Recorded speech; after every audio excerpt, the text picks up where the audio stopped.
Hi guys, நான் தான் உங்கள் Simran. Welcome back to my channel. யாருன்னா சேனல் புதுசாக வந்திருந்தீங்கன்னா சப்ஸ்கிரைப் பண்ணிவிட்டு லைக் பண்ணிவிடுங்க. வாய்ஸ் கொஞ்சம் மணிக்கும் சரியான கோல்டு ஃபீவர் எனக்கு, ஸோ அதனால் வாய்ஸ் மாறி போச்சு. அண்ட் இன்றைக்கி டேட் பார்த்தீங்கன்னா September 5. September 3 வந்து நான் பைக் டெலிவரி எடுத்தேன். September 4 பார்த்தீங்கன்னா ஒரு வீடியோ போட்டிருப்பேன். வண்டியில் வந்து சர்வீஸ் 72,000 பே பண்ணிவிட்டு வீட்டுக்கு எடுத்து வந்த பிறகு ஒரு இன்ஜின் ப்ராப்ளம் ஆச்சு. யாருன்னா அந்த வீடியோ பார்க்கலாம்னா ஐகார்டில் கொடுத்துக்கோங்க. 32,000 பே பண்ணி இன்ஜின் வந்து அந்தமாதிரி ப்ராப்ளம் ஆனோடனே KTM ஷோரூம் ஃபோன் பண்ணேன். அவங்க வீட்டுக்கே வந்து வண்டி எடுத்துகிட்டு போகிறேன், இல்லை வீட்டிலே ரிப்பேர் பண்ணி தரேன்னாங்க.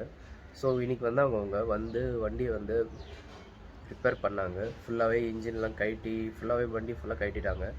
ஸோ அந்த வீடியோவில் பாருங்கள், நான் சொல்கிறதுல உங்களுக்கு பார்த்தாவே புரியும். வீடியோவில் ஃபுல்லாக வண்டியை ஃபுல்லாக கழட்டி பார்த்துருப்பாங்க. ஃபுல்லாக கழட்டி இன்ஜின்லாம் கழட்டி என்னென்னு பார்த்து நிறைய மிஸ்டேக்ஸ் இருந்தது. அதில் ஓரிங் சரியாக மாட்டல, இன்ஜின் ஃபுல்லாக லீக் ஆகிடுச்சு. அவங்க ஆயிலு, டூல்ஸு, அப்புறம் இன்ஜின் ஒட்டுவாங்களே அந்த பேஸ்ட்டு எல்லாமே எடுத்துகிட்டு வந்தாங்க அவங்க. அப்புறமா டெஸ்ட் ரைட்லாம் பண்ணி வண்டி சூப்பராக இருக்குது இப்போது. பட் பேட்டரி இல்லாதனால வண்டி நான் ஸ்டார்ட் பண்ணி காட்ட முடியாது. அவங்க வீடியோக்குள்ளே போகலாம். அவங்க எப்படி சர்வீஸ் பண்ணுறதுலாம் நீங்கள் ஷோரூமில் போய் பார்த்தீங்கன்னா காட்ட மாட்டாங்க, வெளியே போய் உட்காந்துக்கணும். பட் நான் பக்கத்தில் உட்காந்து எல்லாமே பார்த்தேன், எப்படி பண்ணுறாங்க, என்ன பண்ணுறாங்க, வேகமாக பண்ணாங்க. ஸோ வாங்க வீடியோக்குள்ளே போய் பார்க்கலாம்.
இப்போ பார்த்தீங்கன்னா தெரியும், உங்கள் இன்ஜினோட ஹெட்டு கழட்டிட்டு என்ன பண்ணுறாங்கன்னா அதில் உள்ள ஓரிங் வந்து சரியாக மாட்டலையாம்.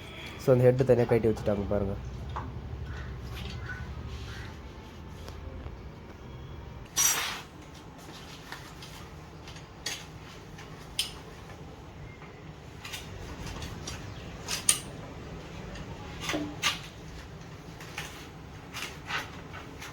ஓகே காய்ஸ், அவங்க வந்து வீட்டுக்கு வந்து ஃபுல்லாக கழட்டிட்டு ஹெட்டெல்லாம் கூட கழட்டியிருக்கானுங்க. பாருங்கள், ஹெட்டு தெரியும். ஹெட்டெல்லாம் கழட்டு ப்ராப்ளம் பார்த்துட்ருக்காங்க, என்னன்னு சொல்லிட்டு பார்க்குறாங்க, ஏன் லீக் ஆகுது ஆயிலுன்னு சொல்லிட்டு. இப்போ ஏதோ ஸ்பேரு மிஸ் பண்ணிட்டாங்களாம், அது பஜாஜ் ஷோரூம் போய் வாங்கிட்டு வர போயிருக்கிறாங்க. ஃபுல்லாக ஓப்பன் பண்ணிட்டாங்க, டேங்க்லேருந்து எல்லாமே. வண்டி பார்க்குறதுக்கு ஏதோ எலி மாதிரி இது. இப்போது பஜாஜ் ஷோரூம் போயிட்டு வந்துட்டு மேலே இருக்கிற அந்த ஹெட்டுக்கு உள்ளே ஒரு திங் வருது, அது என்னன்னு எனக்கு தெரியல. ஸோ அந்த ஓரிங் சீலெல்லாம், ஸோ அது போயிட்டு இருந்துதான். ஸோ அது வாங்கிட்டு வந்து அது பேஸ்ட்லாம் ஒட்டி ரொம்ப நேரமாக ட்ரை பண்ணாங்க. பட் அது வந்து கஷ்டமாக இருந்தது அவங்களுக்கு.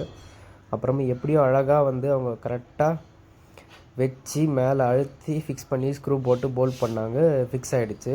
என்னென்னா அது ரொம்ப என்ன சொல்கிறதுங்க, ரொம்ப கஷ்டம். அது ஷோரூமில் இருந்ததுன்னா அவங்க ஈஸியாக வண்டியை மாட்டியிருப்பாங்க, வெளிச்சம் இருந்திருக்கும், ப்ராப்பரான எக்யூப்மெண்ட்ஸ்லாம் இருந்திருக்கும்.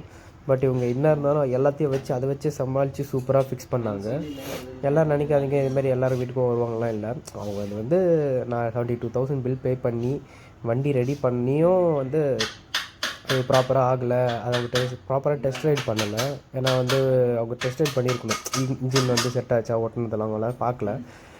அதனால தான் அவங்களுக்கு அப்படி ஆச்சு. அதனால் அவங்களோட மிஸ்டேக்னால அவங்க வீட்டுக்கு வந்து அவங்க சரி பண்ணி கொடுத்தாங்க. ஸோ பட் இப்போ ப்ராப்பராக இருக்குது வண்டி. நீங்கள் அப்படியே வீடியோ ஃபுல்லாக பாருங்கள், கண்டினியூ பண்ணுறேன்.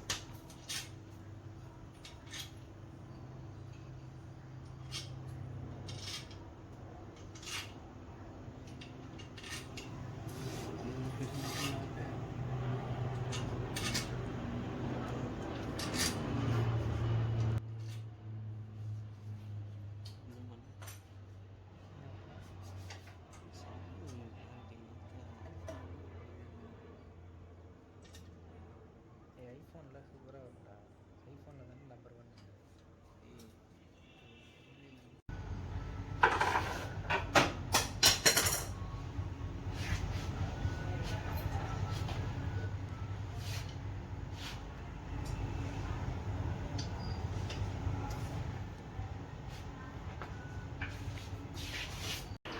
வண்டியில் ஒர்க் எல்லாமே முடிஞ்சு போச்சு. இப்போ டேங்க்லேருந்து சீட்லேருந்து எல்லாம் மாட்டுறாங்க.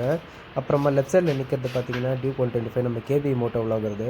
என்கிட்ட பேட்டரி இல்லாதனால அவனை கூப்பிட்டேன். ஸோ அவன் வண்டியில் இருக்கிற பேட்டரி கட்டி தான் என் வண்டியில் போட்டு தான் டெஸ்ட் ரைட் பண்ண போகிறாங்க. எக்ஸ்கியூஸ் மீ, இந்த கோல்டுனால ரொம்ப பிரச்சனையாக இருக்குது. சரியாக கவனிக்க கூட முடியல அவங்க பண்ணுறத.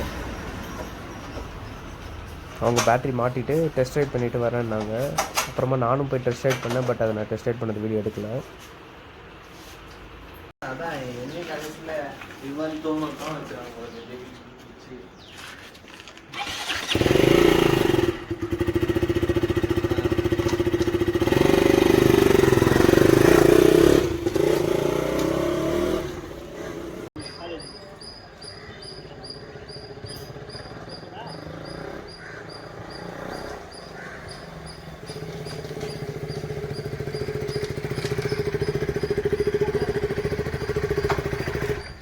ஓகே கைஸ், இப்போ வீடியோ பார்த்துருப்பீங்க. அவங்க காலையில் ஒரு 10 o'clock வந்துட்டாங்க. 1 மணிக்கு வந்து ஒர்க்கை முடிச்சிட்டாங்கன்னா உடனே இன்றைக்கே வீடியோ எடுத்து அப்படியே வீடியோ இன்றைக்கே எடிட் பண்ணி இன்றைக்கே நான் போஸ்ட் பண்ணுறேன். மேபி இன்றைக்கி பண்ணலன்னா 6th September நான் போஸ்ட் பண்ணிவிடுவேன். ஏன்னா எனக்கு உடம்பு சரியில்லை, அதனால் 6th பண்ணிவிடுவேன்னு நினைக்கிறேன். சரிங்களா? வீடியோ ஃபுல்லாக பார்த்துருப்பீங்க. அது வந்து ப்ராப்பராக வேகமாக அவங்களே பண்ணிட்டாங்க. எதுவுமே வந்து லேட் பண்ணலை. ஜஸ்ட் ஒரு சின்ன மிஸ்டேக் ஆகிட்டுருக்குது. என்னென்னா அது ஓரிங் சரியாக ஒட்டாதனால அதுமாதிரி ஆகிட்டுருக்கான். ப்ளஸ் வந்து அது நீங்கள் வரும்போது ஓவர் ஸ்பீடிங் பண்ணிங்களா கேட்டாங்க. இல்லை, நீங்கள் தான் சொன்னீங்களா 1000 kilometers ஒன்ஸ் வந்து அது வந்து புது இன்ஜின் மாதிரி கிட்டத்தட்ட அதுவும் சொல்லிட்டாங்க. நான் சர்வீஸ் வண்டி எடுக்கும் போது வண்டி வந்து புது இன்ஜின் மாதிரி 1000 kilometers வந்து சர்வீஸ் பண்ணணும். அதுக்கப்புறமா செகண்ட் சர்வீஸ், தேர்ட் சர்வீஸ் அதுமாதிரி ப்ராப்பராக இனிமேல் பண்ண சொன்னாங்க. அதனால வண்டி ஸ்லோவாக ஓட்டுவது வீட்டுக்கு வரத்துக்கு 9:30 ஆகிடுச்சு. அது மீறியும் வீட்டுக்கு வந்து பார்த்த பிறகு தான் இந்தமாதிரி ஆயில் லீக் ஆகிருந்தது. ஸோ பார்த்தீங்கன்னா அது வந்து சரியாக ஒட்டலை, அதனால தான் ஆயில் லீக் ஆச்சு அப்படின்னு சொன்னாங்க. மற்றபடி எந்த ப்ராப்ளமும் இல்லையா. இதுக்கு மேலே லாங் கூட போகலாமா. ஸோ என் பேட்டரி வரத்துக்கு தான் இன்னும் லேட் ஆகிட்டுருக்கு. என் பேட்டரி வந்துச்சுன்னா வண்டியில் பேட்டரி போட்டு நான் ப்ராப்பராக நான் மோட்டர் விளாகிங் செட்டப்பில் வண்டி வந்து எப்படி இருக்குன்னு சொல்லி உங்களை டெஸ்ட் ரைட் பண்ணி காட்டுறேன். ஸோ பேட்டரி இல்லாதனால என்னால் எதுவும் பண்ண முடியல. ஸோ உங்களை நான் நெக்ஸ்ட் வீடியோவில் பார்க்குறேன். இந்த வீடியோ பிடிச்சிருந்தா லைக் பண்ணுங்கள், சப்ஸ்கிரைப் பண்ணுங்கள், ஃப்ரெண்ட்ஸுங்களுக்கெல்லாம் கொஞ்சம் ஷேர் பண்ணுங்கள். இன்ஸ்டாகிராம்லேயும் ஃபாலோ பண்ணுங்கள். லிங்க் கீழே டிஸ்கிரிப்ஷனில் கொடுத்துருக்கேன். இனிமேல் ரீல்ஸ் எல்லாம் போடலான்னு இருக்கேன் வண்டியை வச்சு. அண்டு முக்கியமாக அந்த கிம்பிள் பற்றி போடலான்னு இருந்தேன். பட் உடம்பும் சரியில்லை, அது வண்டி இதுமாதிரி ஆகிடுச்சுனால டென்ஷனில் பண்ணலை நான். ஸோ கிம்பிள் செகண்ட் பார்ட்டும் கொஞ்சம் கூட சீக்கிரமாக வந்துடும். ப்ளஸ் நான் கொஞ்சம் வெளியூர்லாம் போகலான்னு சொல்லி பிளான் போட்டிருக்கேன். அந்த வீடியோஸ்லாம் இன்னும் கொஞ்சம் நாளில் வரும். So stay tune. Thanks for வாட்சிங் my video. Take care guys.